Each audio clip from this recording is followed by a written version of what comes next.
오늘의 손절에 대해서 제가 많은 사람들이 저한테 물어보기도 하고, 또 손절에 대해서 제가 실정 공매도 뭐 또 주식시장의 승부사들 실전 매수 매도 기법에 이렇게 썼지만은, 제가 손절을 하는 생각은 그렇습니다. 손절도 하나의 기법이라 생각하긴 해야 됩니다. 손절도 하나의 기법.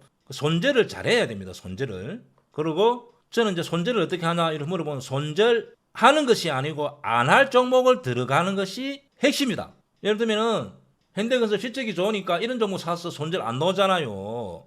아까 말했던 예를 들면은 내가 오늘 뭐 종목 설명하겠지만은 KG바텍, 일단 코엔텍, LG전자, 뭐 현대건설, 앞으로 이런 종목은 손절 안 할 가능성이 많습니다. 그래서 손절하는 것이 아니고 손절 안 할 종목 들어가는 게 첫째.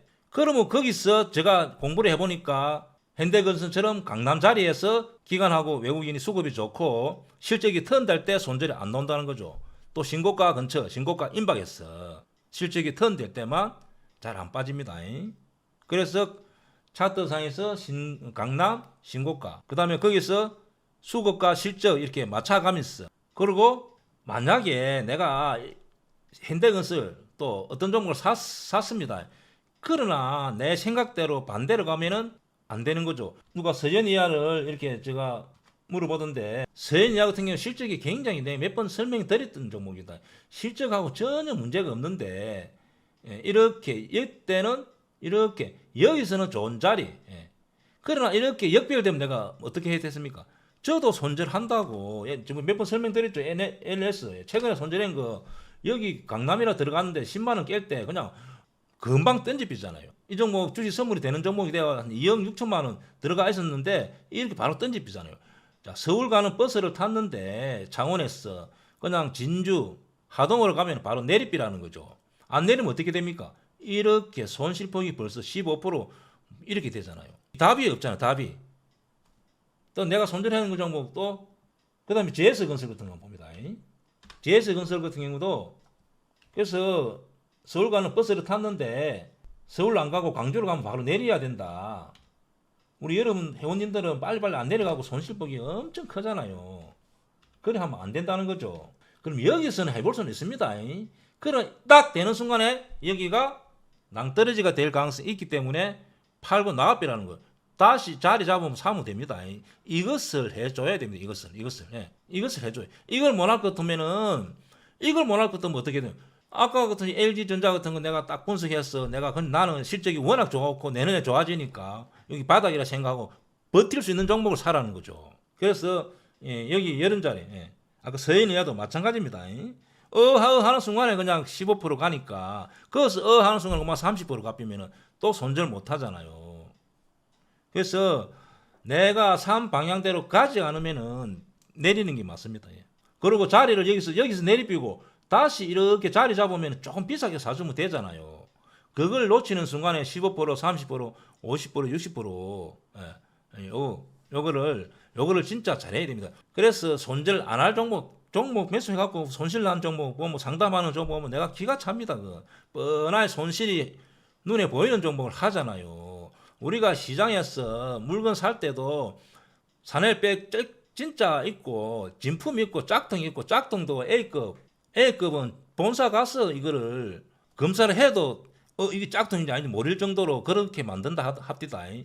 그 다음에 그게 B급, 그 다음에 비슷한 건 C급, 그 다음에 뭐 D급, F급이 있겠죠. F급은 뭐 시장에서 2만원, 3만원짜리가 뭐 사넬백이라고 생각하면 되고, 그러면 내가 시장에서 물건이 이렇게 있으면은 그런 게, 요거는 A급, 야 요거는 LG전자는 A급, 야 요거는 빠질 가능성이 없네, 이렇게 생각할 수 있는데, 그냥 C급, D급을 사가고 사넬백 500만원짜리 샀는데 5만원짜리 10만원짜리 사서 가지고 있으니까 그게 되겠어요. 그래서 종목 첫대 매수가 중요한 겁니다. 손절하는 것이 아니고 손절 안 할 자리 들어가야 된다. 그리고 세 번째는 손절을 좀 의무적으로 하는 게 좋지 않겠나. 저도 30% 50% 물린 종목이 있어요.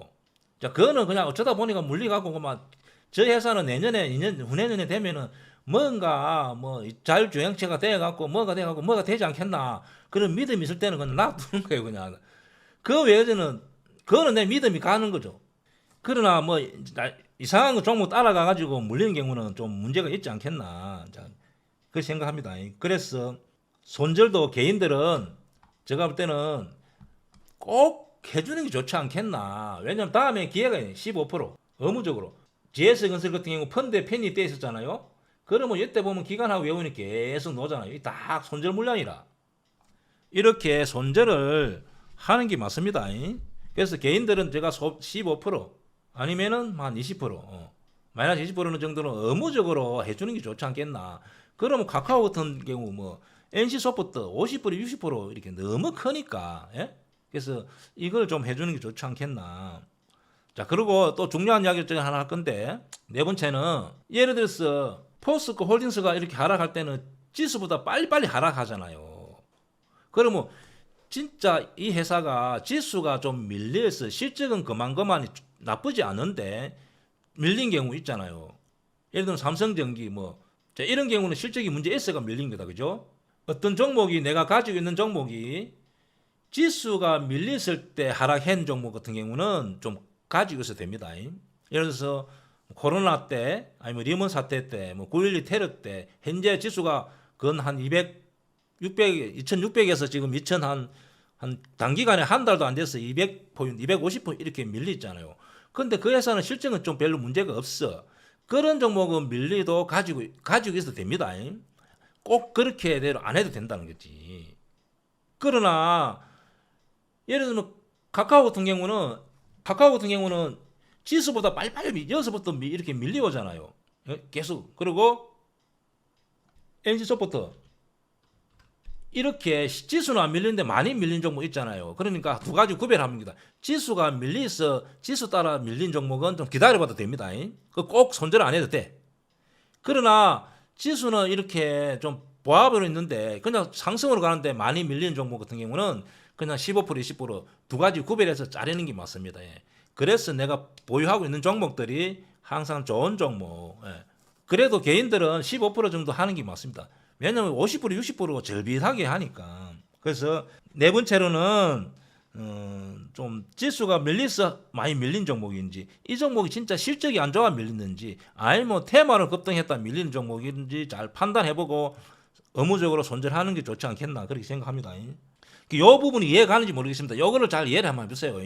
NC소프트, 카카오 뭐 이런 거는 지수보다 막 바바바박 밀리 가잖아요. 이런 경우는 손절, 저점을 깬다든지 손절. 그러나 예를 들어서 뭐 특히 문제는 없는데 LG 플러스 실적이 전혀 문제 없습니다. 자, KT도 마찬가지입니다. 이런 종목이 좀 많이 밀렸을 때는 가지고 있어도 되는 겁니다. 그러나 급등 뭐 테마로 아니면은 좀 실적이 안 좋아서 밀리는 종목. 예를 들어서 뭐 2차전지 에코프로 같은 경우는 진짜 실적이 안 좋아갖고 자꾸 저점을 내려오니까 그런 부분은 내가 어떤 내 규정에 15% 20%라는 잘라비라는 거죠. 그래서 요 두 가지를 구별해서 좀 대응하면 좋지 않겠나. 그리고 오늘 제가 공부해볼 종목은 뽑았는데 한번 이렇게 한번 봅니다. 그렇게 현대건설을 사라는 게 아니고 현대건설 종목 앞으로 매매하고 관심 종목을 잘 보라는 겁니다. 그래서 현대건설 2분기 실적이 굉장히 좋게 나왔잖아요. 3분기도 좋게 나왔어. 그 현대건설이 이 애들이 이렇게 건설 경기도 안 좋는데도 돈을 잘 번다는 것은 뭔가 또 내년에도 기대해 볼 수 있습니다. 그래서 이 종목은 또 3분기 또 4분기도 좋게 나올 가능성이 많아요. 그래 이런 종목은 따라가지 말고 그래 이런 거 안 밀리잖아요. 봐봐 별로. 자, LG전자 내가 말씀드렸고 내가 LG전자 우를 왜 설명했냐 하면은 한번 봅시다. 보통 내가 LG전자를 장기 투자를 해. 그러면은 배당 투자를 장기 투자는 배당을 주잖아요.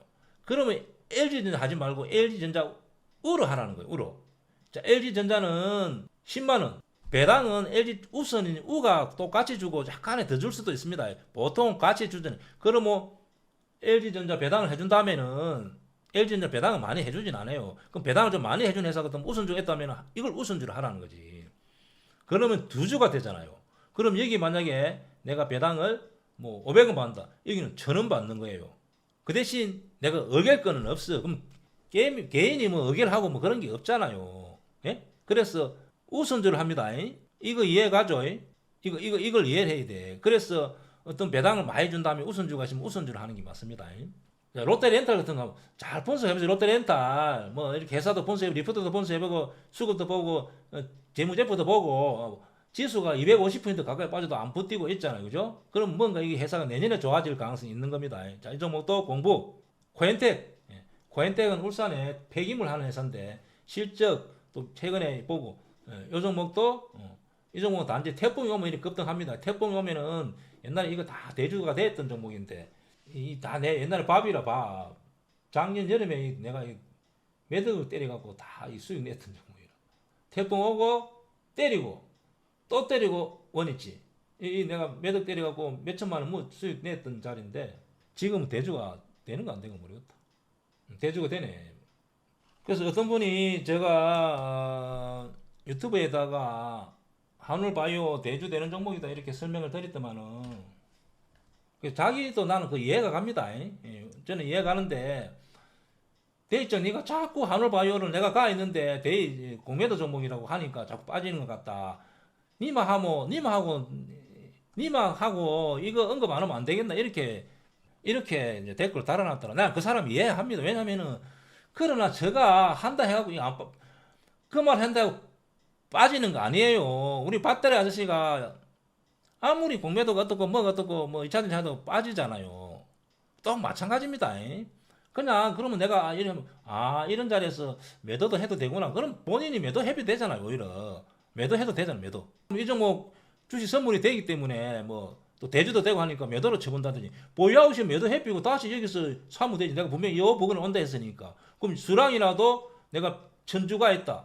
만약에 뭐 1000만 원이 가 있다면 난주 여기서 사면 수량이라도 뭐 10주, 1100주 예를 들면 뭐 아니면 뭐 100주가 있다면 115주 이렇게 늘릴 수가 있잖아요. 그래서 그거는 나는 이해를 하지만은 뭐 그렇다 해서 내가 언급해갖고 뭐 가고 안 가고 왜냐면 시총이 크잖아요. 시총이 1조 되니까 내가 어떻게 뭐 내가 유튜브 언급한다 해갖고 대주 친다 해갖고 빠지고 오르고 아닙니다. 전혀 관계 없다. 자 그리고 여기 그 다음에 코엔텍 자 KH바텍 자 KH바텍도 리포트 잘 봅니다. 리포트 현재 시총 그 다음에 수급 그리고 리포트 같은 거 보면서 이런 종목 같은 경우 여기를 안 깨면은 내가 보유 뭐 이런 식으로 한번 이거 해봅니다. 분석. 그 다음에 오리온 홀딩스 같은 경우는 실적이 이런 경우는 내가 여기 언급했다 하더라도 매수는 좀 가지고 있어도 됩니다. 왜냐하면 현재 수급이 나쁘지 않잖아요. 개인들이 팔잖아요. 개인들이 팔기 때문에 수급이 이렇게 좋기 때문에 밀리도 이 사람들이 책임집니다. 기관하고 외국인들이 책임진다 봐야 돼. 전력주는 좀 이따 제가 말씀드리겠습니다. 그리고 이런 종목은 매수는 확실히 자리 돌릴 때 매수 조금 비싸게 보유자들은 가지고 있어 보고 그렇다고 수급이 좋기 때문에 밀리면 또 들어오고 이렇게 될 가능성이 있습니다. 이 종목은 매수는 조금 더 기다려보고 또 역배를 사고 싶다면은 거래가 지금 5만 주 정도 되니까 한 2만 주 전후가 놓을 가능성이 있습니다. 그때 매수. 그리고 차라리 조금 더 올라오면 사면 됩니다. 자, 대웅제약 같은 경우는 내가 좀 장기적으로 가지고 있다가 여기서 팔아삐고 이렇게 됐잖아요. 그럼 대웅 한번 대웅도 원위치 됐잖아요. 그래서 항상 이렇게 오르면은 여기 거래가 죽잖아요. 매물대가 있는 데서 거래가 죽잖아요. 저번 주 내가 설명드렸다 그죠? 그러면 여기서 물량을 줄여야 됩니다. 줄이든지 아니면 매도해도 돼. 그러나 이렇게 원위치 했잖아요. 그러면 여기서는 안 밀려요. 또 이 종목은. 여기서는 왜냐 실적에 전혀 관계없어요. 이 회사가. 실적은 전혀 오히려 실적이 턴되기 때문에 그냥 제약회사 밀릴 때 같이 밀리으니까 이런 종목 같은 경우는 기다렸다가 매수 타이밍은 거래가 더 죽을 때. 자, 이렇게 현재 6만 주, 7만 주 죽었으니까 한 3, 4만 주 될 가능성이 있고 여기서 올랐기 때문에 여기가 지지됩니다. 다른 차트 한번 공부해보세요. 그냥 공부용. 그래도 조금 더 매수는 기다려보고 거래량이 최대한 죽을 때. 그 다음에 대웅도 마찬가지고, 그죠? HPSP. 자, 이 종목은 수급이 좋습니다. 그죠? 이런 종목 같은 경우 생각만큼 안 밀리니까 매수는 좀 더 기다려본다. 한미반도체도 나쁘진 않죠. 반도체 종목 중에서는 한미반도체 이 두 종목이 제일 좋아요. 이 종목도 약간 숨고르기 하다가 여기를 넘어갈 가능성이 있고 역별되면은 손절 해볼 수는 있습니다. 그러나 현재 위치적으로 좀 애매한 위치이기 때문에 하루 이틀 더 지켜보는 게 좋아요. 이 종목. 보유자들은 가지고 있어 봅니다. 혹시 반도체가 다른 놈이 튀면 이거 확 한번 튈 수가 있습니다. 매수는 좀 더 기다려보고 보유자들은 가지고 있고. 자, 솔루엠은 저도 이게 좋았어. 수급하고 계산해보고 뭐 다 좋았어. 이렇게 됐잖아요. 그러면은 이렇게 됐을 때 좀 물량을 확 줄이는 거 괜찮습니다. 여기서 여기서 줄이는 것도 괜찮고, 그렇다고 여기서 지지가 되기 때문에 이 종목은 그 전에 수급이 들어와 있기 때문에 생각만큼 빠지진 않아요. 많이 안 빠져. 그럼 사실은 이렇게 되면 여기서 좀 물량을 줄이든지 손질해도 됩니다.